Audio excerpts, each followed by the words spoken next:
अस्सलाम वालेकुम स्टूडेंट। इस लेक्चर में हम डिस्कस करने जा रहे हैं कि इंडिपेंडेंस इवेंट्स क्या होते हैं और डिपेंडेंट इवेंट्स क्या होते हैं। ठीक है, तो उसकी डेफिनेशन हम डिस्कस करेंगे। Two events A and B, two events A and B, A and B are said to be independent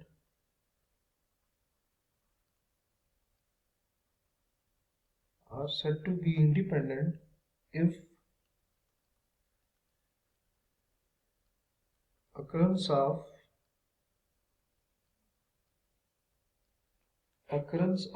any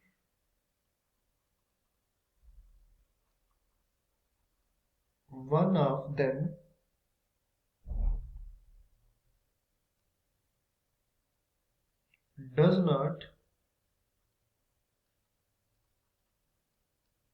does not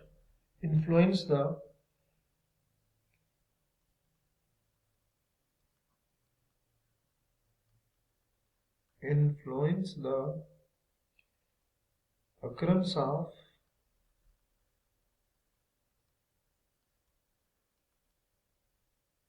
the other event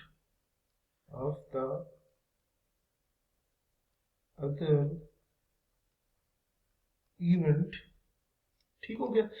अच्छा जी, क्या डेफिनेशन हमने यहाँ पर डिस्कस की है कि two events A and B are said to be independent if the occurrence of any one of them does not influence the occurrence of the other event। ठीक है, कि दो इवेंट्स ए और बी आपके पास independent तब होंगे कि अगर एक का अकर होना दूसरे को इन्फ्लुएंस ना करे। ठीक हो गया। सो वो हमारे पास क्या होंगे, वो हमारे पास आ जाएंगे कि वो इंडिपेंडेंट इवेंट्स हैं। ठीक हो गया। अच्छा, उसको समझने के लिए लेट से हम एक एग्जांपल यहाँ कंसिडर करते हैं। एग्जांपल में लेट से कि हमारे पास 6 सपोज करें आपके पास सर्कल्स हैं टोटल। ठीक है, जिसमें 3 जो है आपके पास रेड सर्कल्स हैं और 3 जो है आपके पास क्या है, ब्लू सर्कल्स है। ठीक है, ये आपके पास क्या है, एक लेट से आप कहें कि किसी बॉक्स में पड़े हुए हैं आपके पास 3 रेड हैं और 3 जो है वो आपके पास ब्लू है। ठीक है।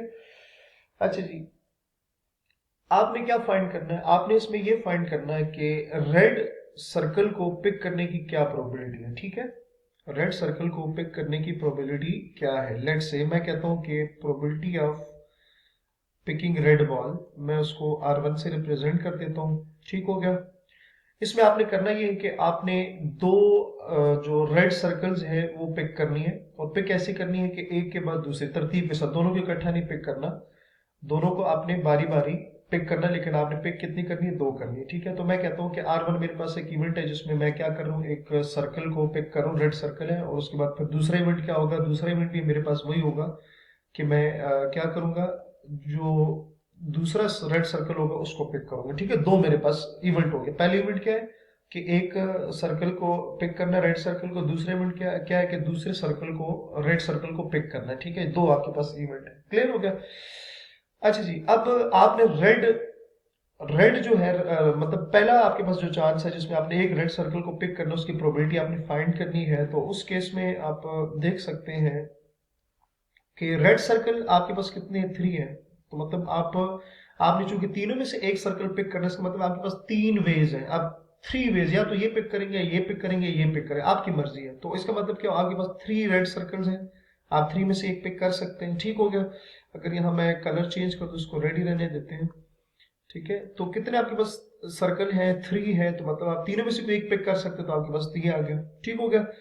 जो टोटल आपके पास सर्कल्स हैं, ठीक है, वो आपके पास कितनी आ रही है, वो 6 आ रही है। ये आपके पास पहला आपके पास चांस है। ठीक हो गया। अब लेट्स से कि आपने, मैं कहता हूं, ये सर्कल पिक किया, ठीक है, और उसको वापस रिप्लेस कर दिया। ठीक है, ये आपने सर्कल पिक किया, ठीक है, उसकी आपने प्रोबेबिलिटी फाइंड की और वापस क्या कर दिया, उसको वापस अपनी जगह पे रिप्लेस कर दिया, रख दिया। ठीक हो गया। अच्छा, अब मैं दूसरा जो है सर्कल वो पिक करता हूँ। ठीक है, अगेन अब मैंने वो जो पहले सर्कल पिक किया था वापस अपनी जगह पे मैंने बॉक्स पे रख दिया। अच्छा, उसमें भी आपके पास क्या है, उसमें आपके पास क्या होगा कि अगर मैंने वापस ही रखा तो अगेन आपके पास अब क्या है, 3 सर्कल्स हैं। ठीक है, तीनों में से क्यों रेड है ना, तो आपके पास आ जाएंगे 3 डिवाइडेड बाय टोटल कितने हैं, 6 है। क्योंकि मैंने जो पहला सर्कल पिक किया था वो अपनी जगह पे वापस रिप्लेस कर दिया। तो इसका मतलब क्या होगा कि मेरे पास जो सर्कल आएगा वो आउट ऑफ 3 आएगा, और टोटल कितने हैं, 3 है, 3 है, तो आपके पास क्या आ जाएंगे, 6 आ जाएंगे। तो आपने देखा कि जो पहला इवेंट था उसका दूसरे इवेंट पे कोई असर नहीं हो रहा। पहले इवेंट क्या था, एक रेड बॉल पिक की, वापस रख दी, आपने उसकी प्रोबेबिलिटी फाइंड कर ली, वो क्या आ रही है, 3/6 आ रही है। फिर आपने दूसरी रेड बॉल पिक की, तो उसकी भी प्रोबेबिलिटी क्या आ रही है, 3/6 आ रही है। इसका मतलब ये है कि रेड जो R1 इवेंट है वो R2 इवेंट को कोई इन्फ्लुएंस नहीं कर रहा, इफेक्ट नहीं कर रहा। तो इस केस में क्या है कि जो R1 और R2 है ना, ये आपके पास क्या है, ये इंडिपेंडेंट इवेंट्स है। ये क्या है, ये इंडिपेंडेंट इवेंट्स हो गए आपके पास। ठीक हो गया, ये आपके पास पहला केस हो गया। ठीक है, अच्छा, अब इसी केस को अब दूसरी तरीके से इस एग्जांपल को देखते हैं। अगेन वही बात है कि एग्जांपल वही है, 3 आपके पास सर्कल्स रेड है और 3 आपके पास क्या है, ब्लू है। और अगेन आपने क्या करना है, 2 सर्कल को आपने 2 रेड सर्कल को पिक करना है। पिक ऐसे करना है कि दोनों को इकट्ठा नहीं, बारी बारी पिक करना है। ठीक है, अगेन मैं कहता हूँ R1, तो प्रोबेबिलिटी ऑफ R1, और यहां पर मैं लिख देता हूँ प्रोबेबिलिटी ऑफ R2, दो मेरे पास आ गए। ठीक है, अब इसमें करना क्या है, अगेन ये आपके पास किसी बॉक्स में पड़े हुए हैं सर्कल्स। अच्छा, अच्छा जी, लेट से अब आपके पास अगेन क्या है कि आपने रेड बॉल पिक करनी है, उसकी प्रोबेबिलिटी फाइंड करनी है। लेट से आपने यहां से रेड बॉल पिक की। ठीक है, आपने रेड बॉल पिक की, तो प्रोबेबिलिटी आपके पास कितनी कितनी रेड बॉल्स है, 3 ओवर। टोटल कितनी बॉल्स है, सॉरी, टोटल कितने सर्कल्स है आपके पास, 6 है। बॉल्स या सर्कल एक, आप समझ रहे हैं एक ही बात होती है। ठीक है, आपके पास आगे सर्कल 3, जो टोटल जो सर्कल है आपके पास आगे। ठीक है, मतलब आपने क्या किया, यहां से ये जो सर्कल था इसको पिक कर दिया, और इसमें फर्क यह है कि अब आपने यहां से इसको निकाल दिया, इसका मतलब वापस रिप्लेस नहीं किया, बाहर निकाल दिया कहीं पे। आप इसको सपोज करें यहां आपने इसको यहां पर रख दिया। ठीक है, पिछले केस में क्या था, जब सर्कल आपने पिक किया तो वापस अपनी जगह पर रखा था। इस केस में हम ये कंसिडर करते हैं कि सर्कल को मैंने बाहर रख दिया। ठीक है, अब दूसरा इवेंट है, दूसरा इवेंट क्या है, दूसरा रेड सर्कल पिक करना है। तो अब जरा चेक करें, अब आपके पास क्या है, कितने सर्कल, अब चूंकि एक सर्कल बाहर निकल गया तो अब कितने सर्कल रह गए, 2। क्या रह गया, 2 ओवर। अब क्योंकि 2 सर्कल, दो में से कोई एक आप पिक करेंगे, टोटल कितने रह गए, अब आपके पास रह गए 5। तो अब जरा चेक करें कि पहला इवेंट जो है वो, उसकी जो प्रोबेबिलिटी आ रही है वो 3/6 आ रही है, और दूसरे इवेंट की क्या आ रही है, 2/5 है। इसका मतलब क्या है कि जो पहला इवेंट है R1 वो दूसरे इवेंट R2 की प्रोबेबिलिटी को डिस्टर्ब कर रहा है, मतलब उसको इन्फ्लुएंस कर रहा है। इसका मतलब क्या है कि ये जो केस है, इस केस में जो R1 और R2 इवेंट है, ये दोनों क्या होंगे, ये डिपेंड कर रहे हैं एक दूसरे पे। तो ये क्या आ जाएंगे, डिपेंडेंट इवेंट्स आ जाएंगे।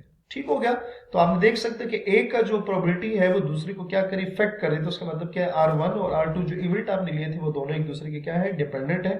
सो उम्मीद है आपको यहां तक समझ आ गया होगा। तो अपना बहुत सारा ख्याल रखिएगा। अल्लाह हाफिज।